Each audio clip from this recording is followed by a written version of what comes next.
Va Kunja Bihari Jai Srila Prabhupada.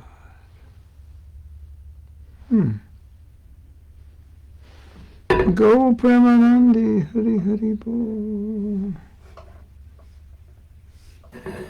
Go Premanandi Hari Hari Bo. Welcome. Welcome to our new studio. Oh, you're over there. Yeah. Welcome to our new studio.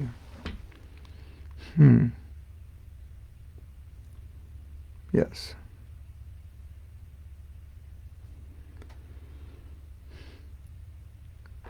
Looking good? Okay.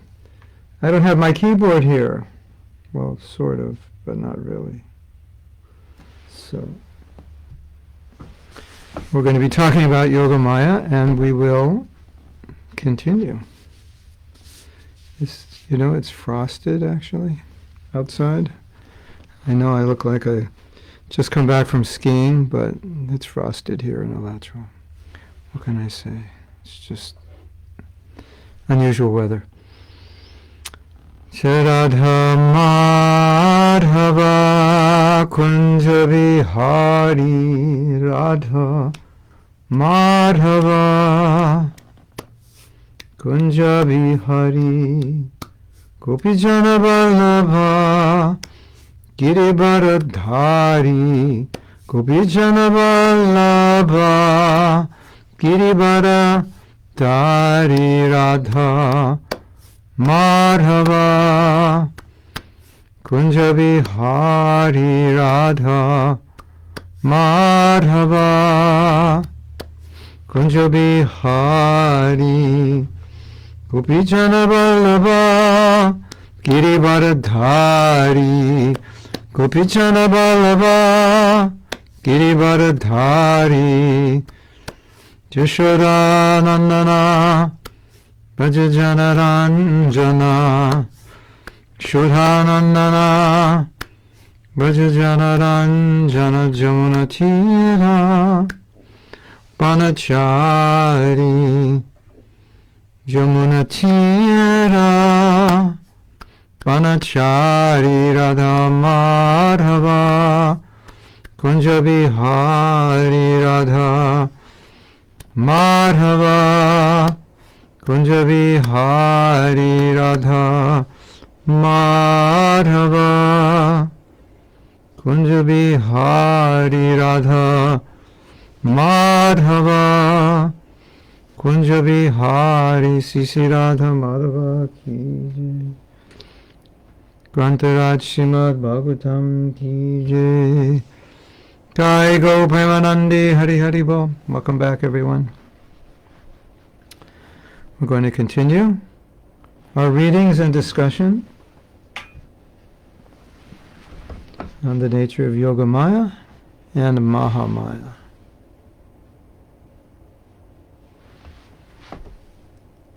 And we're going to begin reading.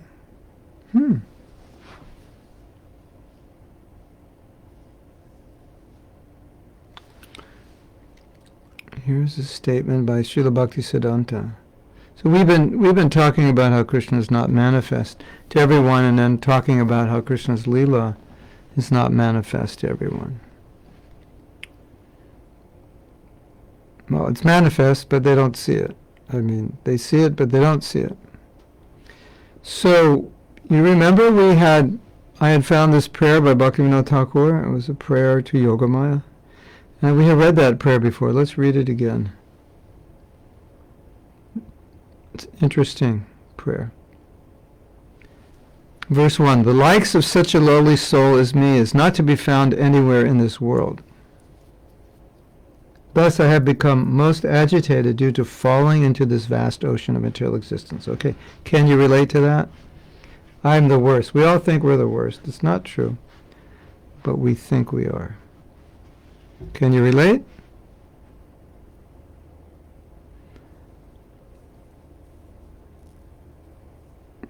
So here I am, the worst of the worst, fallen into the material ocean.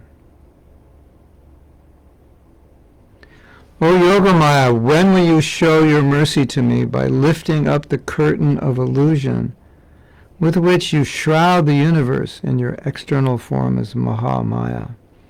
You are known as Kuladevi, the traditional worshipable goddess of all the Vaishnava dynasties. Nice prayer. So sometimes we pray, Maya, please remove the curtain, but here he's praying Yogamaya to remove the curtain, to ask, so Yogamaya, when will you lift up the curtain of Mahamaya? Because Yogamaya is the source of Mahamaya. 1 second.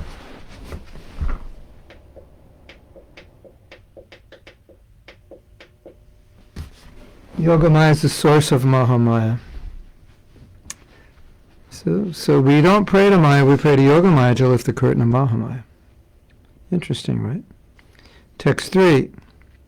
I have heard of your glories and activities from the Vedic literatures.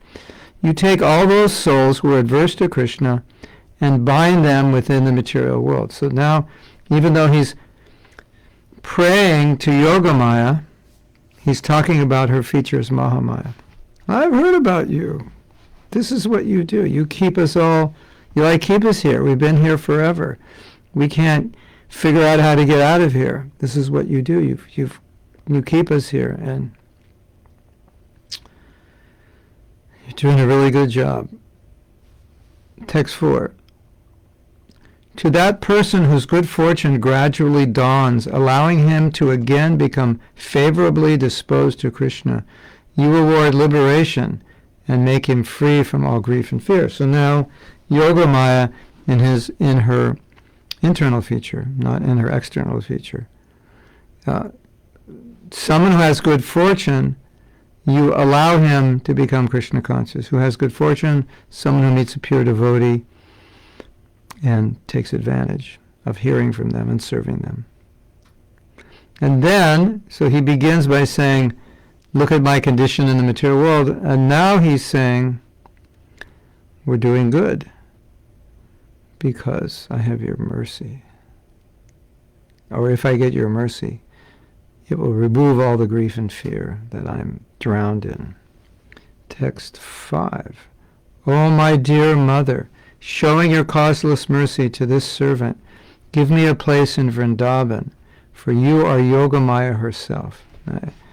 This is the prayer of the Vaishnava. We want to live eternally in Vrindavan, serve Krishna. Of course, we're meant to live in Vrindavan within our consciousness, and for the preacher, they'll go to hell for Krishna.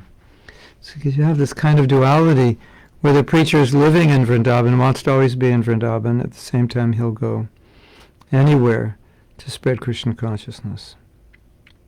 But then he'll always come back to Vrindavan, take shelter, then go out again. So, both things go on simultaneously. And Yogamaya is controlling the Leelas, or producing the Leelas in Vrindavan, so naturally praying to her for a place in Vrindavan makes sense, correct? Good or good? Great or great? Okay, hold on. Good or good, great or great? I have to, I just want to sit up so I don't want you to lose, I don't want to lose my head when I sit up. Okay.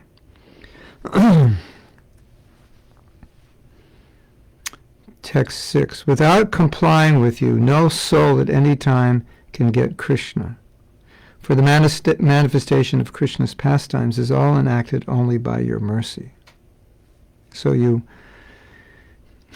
either comply with Yogamaya or we comply with Mahamaya. But if you want to enter Krishna Lila, then you comply with Yogamaya. And it's assuring to know, isn't it, that there's an energy which pulls you to Krishna. That's good to know. That the elevator goes up, not just down. Because sometimes it seems like it just goes down. That the energy, like the energy is, there's this inertia or gravity in the material world, and it's hard to transcend the modes of nature. It does seem like that because for conditioned souls, that's what's happening. But it's nice to know there's an elevator, and you get on that elevator, you just go up. That's the elevator of Krishna consciousness, controlled by Yogamaya. So find that elevator, you'll be fine. But if you get on the down elevator, then you say things like, "Oh, Krishna consciousness is difficult." No, well, you got on the wrong elevator.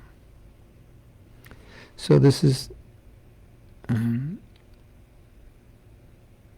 text 7. You are the devoted follower of Lord Krishna, and you are the mother of the universe. You have shown me the transcendental touchstone of Krishna consciousness. Text 8. My dear mother, I sincerely wish that you will let my faith in the Vaishnavas increase at every moment. Beautiful. Last verse. Actually, it's going to be an interesting class because I have nothing else to read. I thought I didn't prepare to study more because I was studying something else. If we don't have a discussion on this, then we can talk about what I was studying. I thought I had like 10 pages. It turns out that I thought I had like 4 or 5 pages of quotes left. Turns out this poem took up the last 4 or 5 pages.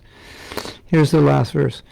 Without the lotus feet of the devotees of the Lord, Bhaktivinoda is not able to cross the other side of this ocean of material existence. So he's praying to Yogamaya to have her shelter, but then he's also asking her to develop faith in the Vaishnavas, faith in their words, faith in their service, and which implies the association, the ability to hear, the ability to apply what you hear. Without the lotus feet of the devotees, Lord Bhaktivinoda is not able to cross the other side of this ocean of material existence. So it's interesting because he's praying to her for her mercy to be under her shelter, and in praying to her he's saying, but I need the association of the sadhus. Like your mercy is not enough. I need your mercy to get their mercy by their mercy. Then it's all good. So it's interesting, isn't it? The dynamic of it. Praying to Yogamaya, please uplift me, but give me the Sangha of the Vaishnavas so that I can go back to Godhead. Now, if you've ever felt inspired in Krishna consciousness, or if you ever felt strong in Krishna consciousness, you always have to remember it's by the mercy of the Vaishnavas, their Sangha, their realizations, seeing them engage in devotional service. It's by their mercy that whatever you're experiencing it's by their mercy that you can experience whatever it is you're experiencing. Because without the Sangha of devotees, no one could be a devotee. Sometimes it seems like, I've practiced Krishna consciousness for a long time. I can be a devotee. I don't need association. It's not that important. It's true you could be a devotee, but you can't perfect bhakti without Sangha, especially Sangha of more advanced devotees. So Prabhupada says it doesn't become perfected, doesn't become complete. And then he said, it doesn't become blissful.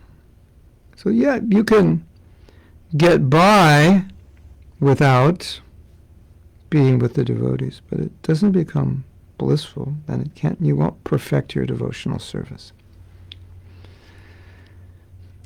I was describing something last night for those of you who were in class, and I described it briefly, I think, in these classes. I can't actually remember, as it's often difficult to know which class I said something, and I have no concerns about saying something over and over again, because I know from my own experience, I don't remember everything the first time, and when someone says it again, I say, oh yeah, I forgot that.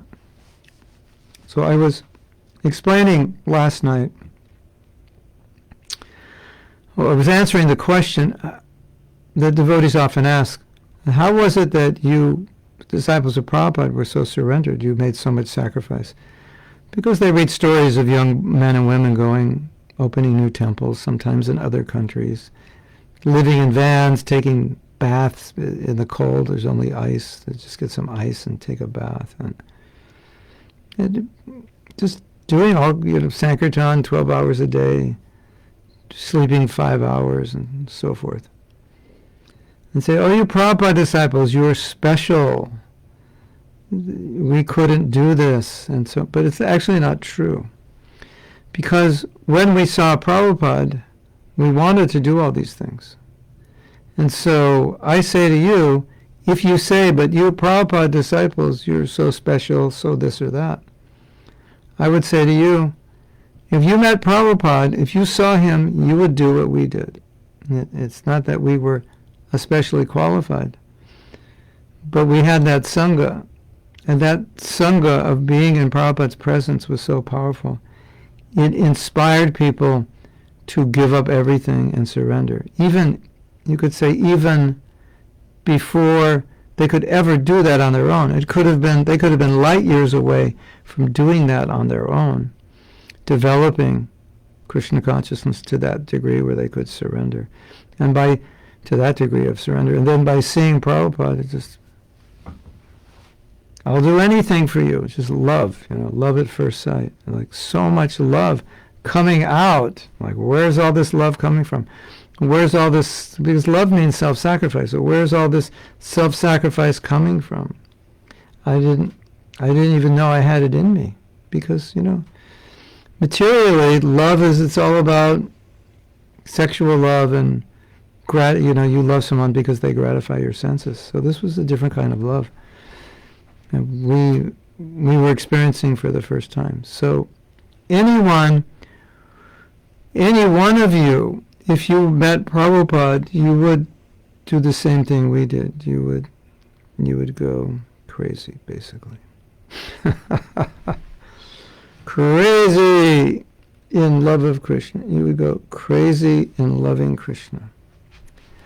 Yes, you would. That's my solemn promise to all of you. You would go crazy in loving Krishna. You would. I promise you. So we were fortunate. I don't know how special we were, but we were fortunate we got Prabhupada's association, and in that association, we just wanted to give up everything. So that is the power of association, especially with advanced devotees. It's interesting. We were also mentioning last night, perhaps you've heard, that the reaction to offending a devotee depends on the level of advancement of that devotee. So it's not that I'm saying you can offend a devotee, but I'm just saying that the reaction to offending a devotee varies according to the level of advancement of that devotee. So if you offend very elevated devotee, like Srila Prabhupada, not good.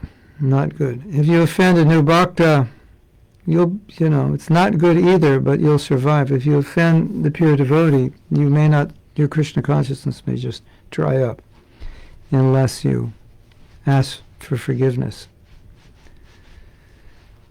So, if it works negatively, then you can understand it works positively. So we want the mercy of Vaishnavas, but we want to please the Vaishnavas. But the higher you go, the higher Vaishnava you can please, then the more you make advancement. So there's so many things that Prabhupada wants us to do, and if we do those, we make advancement. Right? That's the idea. If we do those, we make advancement. Like you distribute books, and Prabhupada's so pleased. You open a temple, you make a devotee, you help a devotee. It's not just non-devotees, it's helping devotees, speaking to devotees, bringing anyone to Krishna consciousness. Prabhupada's so pleased. Maintaining his temple, so pleased. So that's the other reason that we could make so much advancement, because we're trying to do what Prabhupada wanted. And if he were pleased, it was like there was like this hurricane behind us, just pushing us to Krishna. So what our Shastras teach us is two very distinct lessons. They teach us the lesson that if you get the mercy, especially of an advanced devotee, you can become very Krishna conscious very quickly, even in spite of yourself, even in spite of your resistance. And if you offend a pure devotee, you could be very advanced and it could destroy you. So whenever there's a discussion on criticism, usually there will be a discussion on mercy. Because when you criticize a Vaishnava, then you block this dam of mercy. You don't get it. You're just like, it's stopped. If you appreciate that Vaishnava, if you serve that Vaishnava, you get mercy.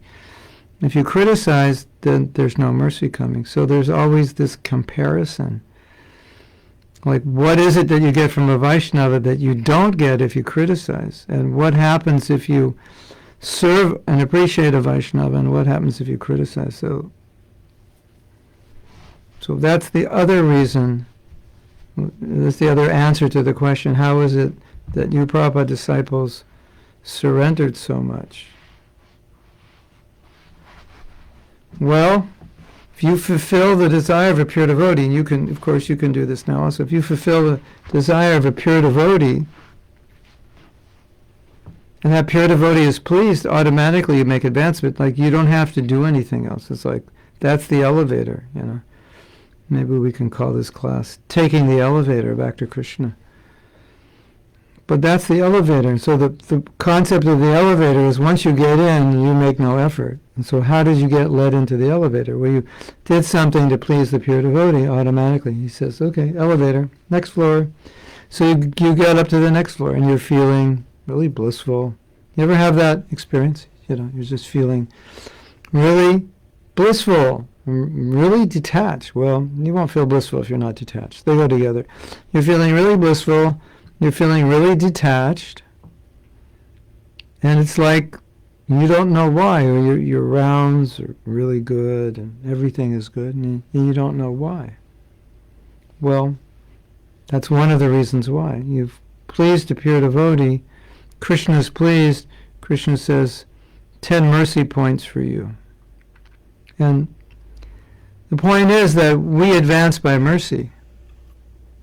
We don't advance by our own effort. We have to make effort. But ultimately, the effort is pleasing to Guru and Krishna, and that's why we make advancement. Not just because we did the service or we did the sadhana, but because we're doing it in the mood of bhakti, and our gurus are pleased, then that's how we make advancement. So that's a little insider's secret today. How to become Krishna. The other insider's secret is chant good rounds. You want to win the race back to Godhead? Chant good rounds. You'll be in the lead. Guaranteed. Automatically, if you chant good rounds, automatically put you in front of the pack of those trying to go back to Krishna. And as long as you don't offend a devotee, and you serve the devotees, and you always appreciate and want their mercy, you'll do really well. So I think that's an important point. Bhaktivinoda Thakur is praying to Yogamaya for the mercy of the Vaishnavas, and saying that only by their mercy can I become Krishna conscious. So mercy is an interesting topic, because you can't see mercy. You can't like put it on a shelf. Well, the books are mercy. Prabhupada's instructions are mercy, but it's not something that you can taste and smell and measure, but you can see the results of it, and you can experience the results of it. And it's so important in Krishna consciousness. To understand our dependency is very important, because it keeps us humble. Understand, I could do this. No matter how Krishna conscious you are, you couldn't have got this far without Sangha. No matter how difficult it is to get along with devotees, no matter how much you don't like certain devotees, we could not advance without the devotees, even the ones we don't like. Imagine, okay, this is not going to happen, but imagine there's some disaster in the world, and the only devotees remaining on the planet are the ones you don't like. Like maybe you're ultra-liberal, and it's only the ultra-conservatives live, and they go, see, we were right.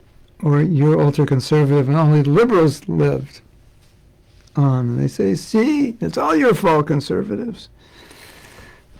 Well, just imagine, right? And think, okay, now the only devotees left are the ones I don't like. What would you do? You would realize, I am alive in Krishna consciousness because of the devotees I don't like. I need the devotees, even the ones I don't like. I need them because I can't do this on my own. It's impossible. We have to really get that, because when you get that, your appreciation for devotees increases. Like I really don't get along so well with this devotee, or we think differently. I mean, he's a nice devotee, he's a nice person, but we're just different. Yet, I need his association. I don't know, sometimes you go to I've seen this. In some temples, not a lot of devotees go to Mangalarti. And so the leaders think, well, how can we get more devotees to go? And we say, well, we need to get more devotees to go, because if nobody goes, nobody goes. Kind of that, I'm sure you've seen that scenario. How do we get more? We'll get more, because that will get more. But how do you get the more initially? Well, you have to have more to get. It's hard to get the initial devotees. You say, please come, because if you come, more people will come. And so the temple reforms itself, and maybe a quarter of the devotees were coming to Mangalarti, and now they've got it up to 50, 60, and then the rest, 30 or 40, they start coming because more than half the devotees are there. Have you seen that before, and vice versa? Once you go to Mangalarti, nobody goes, nobody cares, nobody's there, why should I go? I'll be the only one leading kirtan. Better I sleep till 8 o'clock, what's the problem? So,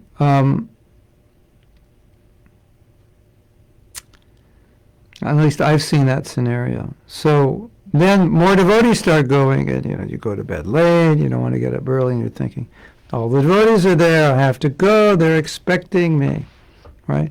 And maybe I don't like those devotees. Maybe they're just not my cup of tea, so to speak. But they're all there, I feel obliged, I should go. So because of them, I'm going. So when you realize how much you need the devotees, how much your Krishna consciousness depends on them, then you're less likely to criticize, even if you don't like their style or their attitude so much, that you'll still appreciate. You're a devotee. By your association, I become Krishna conscious. I need your association. So that's really, really important to understand, but more important to remember in our interaction, how valuable this association is. And like I said in the beginning, some people may live aloof from Vaishnavas, and they may be doing okay, but without that advanced association, you won't get beyond okay, really. And so that's why I was listening. I have a hobby, and this is a really interesting hobby, and I don't know if I should recommend it for you, because it might be unsettling a little bit. But I have a hobby. I search for lectures from the 1980s by gurus, just to kind of hone in on the consciousness of the movement and what's being preached. And so I was listening to a guru, he's not a guru now, former guru, lectures from 1980. And so he was probably like 31 or 32 years old, and had been a devotee probably like 12 years.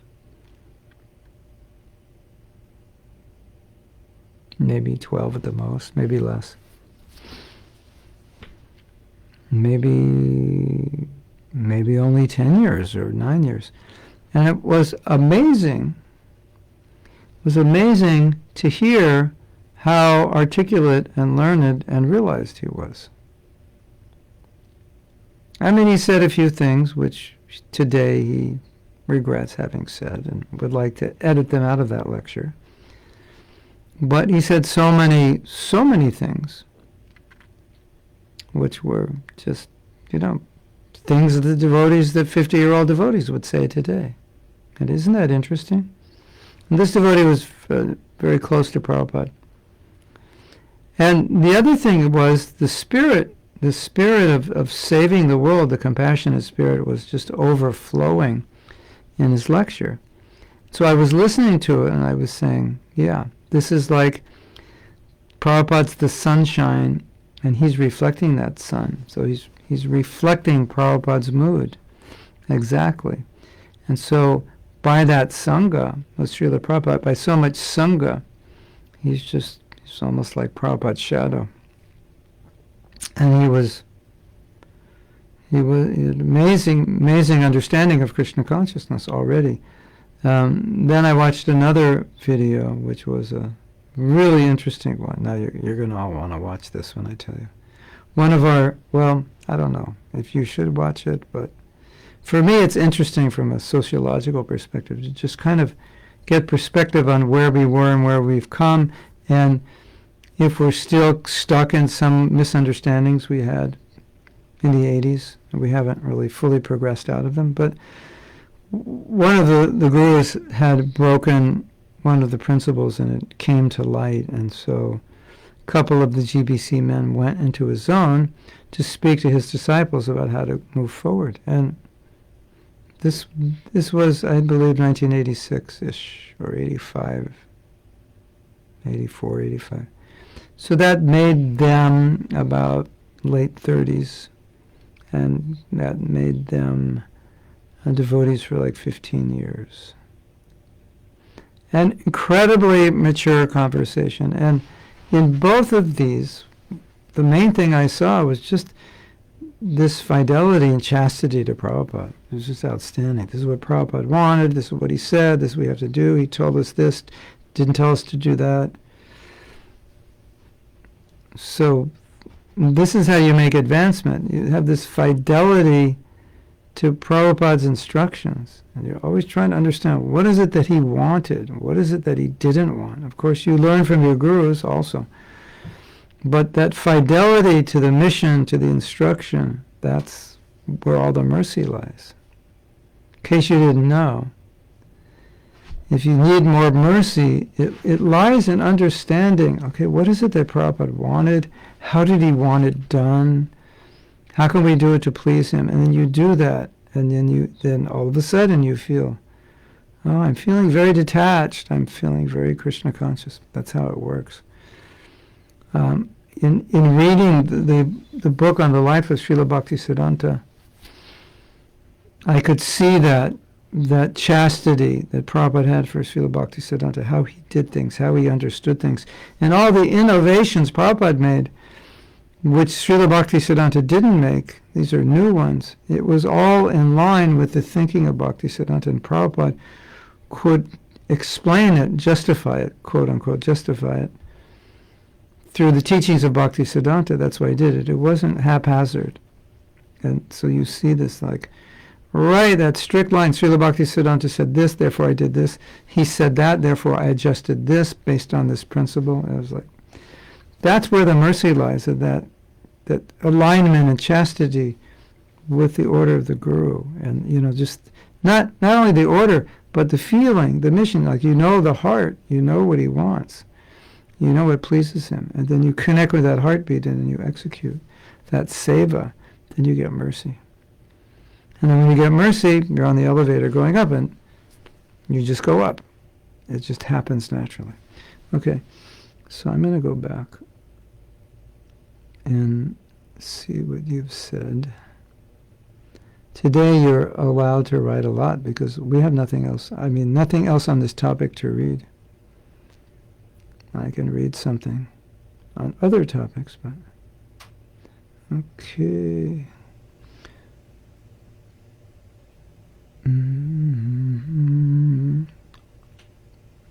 Satyarupa says, what about devotees who unknowingly offend devotees or get offended easily? Oh, okay. They can't be Krishna conscious. You once said it's better not to associate than to associate with offenses. Well, because you're talking about devotees in general, then there can be different reasons why this happens. So let's dissect your question, maybe expand it beyond your intentions or what you're asking. What about devotees who unknowingly offend devotees? So unknowingly offended, or you say, or get offended easily, we unknowingly, it's easy to offend someone who gets offended easily.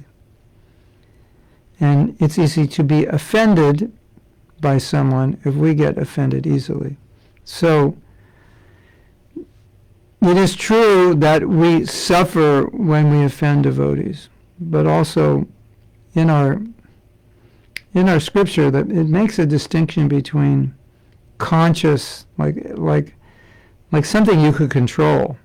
Like I can control whether I offend you or not.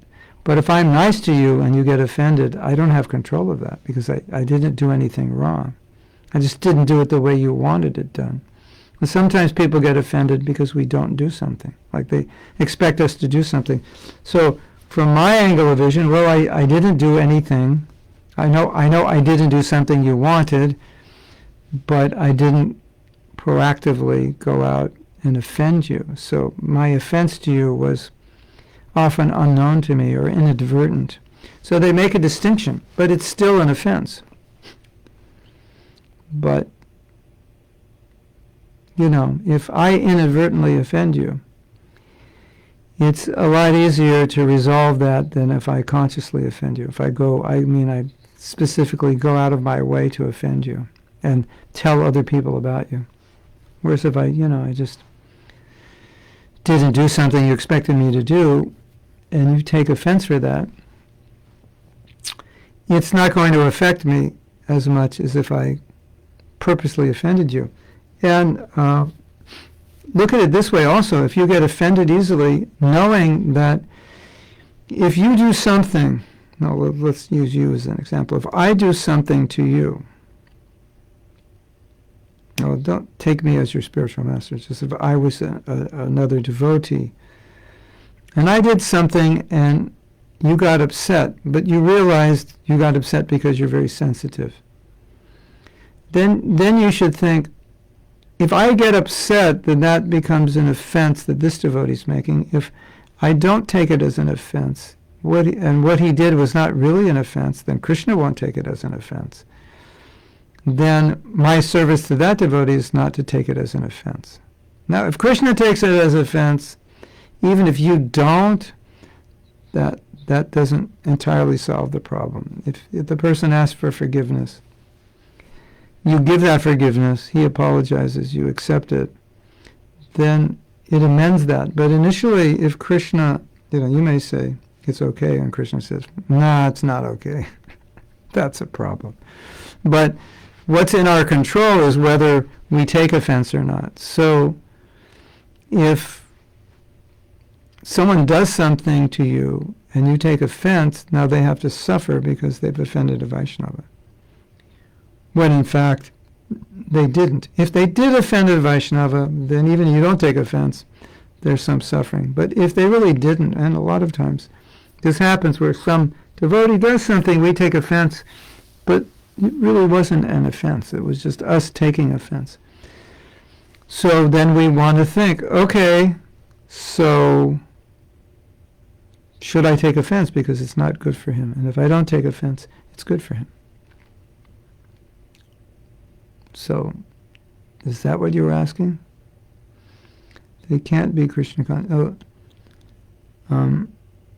You're saying the people who are offended easily can't be Krishna conscious, or the people who offend the person who's offended easily can't be Krishna conscious? They both can be Krishna conscious, but it's harder. Everybody can be Krishna conscious, but you don't You don't want to contaminate your Krishna consciousness with behaviors or attitudes that are going to slow it down or make it difficult. So if you take offense easily, you can be Krishna conscious. It'll be harder. And if I offend you unknowingly, and you take offense, it'll be harder for me. It'll slow me down a bit. It's not going to stop me, but it'll slow me down to some degree. You know those days when you're trying to chant and you just can't control your mind? It could be connected to some behavior towards another Vaishnava, even an attitude towards another Vaishnava. It's possible. Did that answer your question, Sadhrupa? And because we're not on Zoom, she can't answer until I go through 5 other comments, by which time we will have forgotten what we're talking about. So, but you could make a sign, right, Sadhrupa? Like a thumbs up or thumbs down. And if it's a thumbs down, it just means you want to ask more, which is fine. The sun is coming in the room. Beautiful. Beautiful. See, the sun's coming in out of the window. Isn't that amazing? You don't even know where I am, do you? You think I'm in Japan, don't you? I didn't tell you. I flew to Japan. I'm staying at a hotel. Hotel Zen. No, I'm not. I'm still in Alachua. Okay. I don't see any emoticons. Maybe you throw them, but I don't see them on my screen for some reason. Krishna says, I was going to pronounce your last name, but I shied away. But it looks like I can't say Shaiti. Norvai Shaiti. Shaiti. No, it couldn't be pronounced like that. By pleasing Prabhupada, we are pleasing you, Guru Maharaj, and by pleasing you, we please Prabhupada, right? Yeah. Hopefully. Hopefully, I'm not pleased by something Prabhupada wouldn't be pleased by. But, yeah. Please Prabhupada, you please everybody. Yeah. That's the idea. But we're not supposed to just think, oh, well, I'll just please my spiritual master and not worry about what Prabhupada wants. But we should think also, what does Prabhupada want? And then you write me and say, I was thinking of doing this service because Prabhupada said this, and I think that would really be good, and I think he'd really want it. Yeah, that's nice. You can think like that. Should think like that. So Jyotirmaya says, sometimes I feel the necessity to take out of myself some things that I don't like or disapprove in Krishna consciousness. But I know that I cannot criticize. So there is this marvelous devotee friend of mine. I call her my consciousness. She's much more advanced than me, and I know that she doesn't criticize. So I call her, tell her what I have in my heart, and she takes me down to earth, explaining points that I haven't seen. And it works. Wow. Power of association. Yeah, because sometimes we treat ourselves badly, and sometimes we treat ourselves worse than anyone else would treat us, isn't it? Like, you ever, berate yourself, why did you do that? That was so bad, etc. But none of our friends would say that. I mean, generally, I'm sure you might have some friend that would say that, or husband or wife would say that, but generally, the consistency and depth of it, it's usually we're worse than anybody else would be on us. So I like that. That's nice. She helps you see it in a different way. Okay, we have to take a word from our sponsor. Today we're sponsored by Anarthas. Anarthas show up everywhere, even when you don't want them. But anarthas are okay because they are what they are, and Krishna consciousness is more powerful than your anarthas. So recognize them, work on them, and then don't worry about them. Chant, dance, take prasadam, and be happy. That was our commercial is now over. All right, devotees write me and they say, I have anarthas, I don't know what to do. I'm like, hello, join the club. That's why we're here in the material world. If we didn't have any anarthas, we wouldn't be here. It's like, what's the big shock? Oh, I found another one. Oh, it's so ugly. Well, you got a lot more ugly ones you haven't found yet, so, brace yourself. Brace yourself for the ride. At least you're finding them, It's like after 1,000,000 lifetimes you didn't find them, so congratulations. Now you're finding them.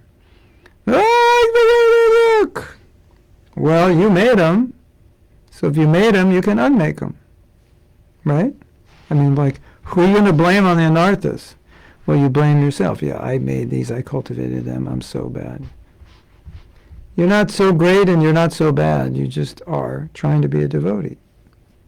When you become a pure devotee, you will be very great, but you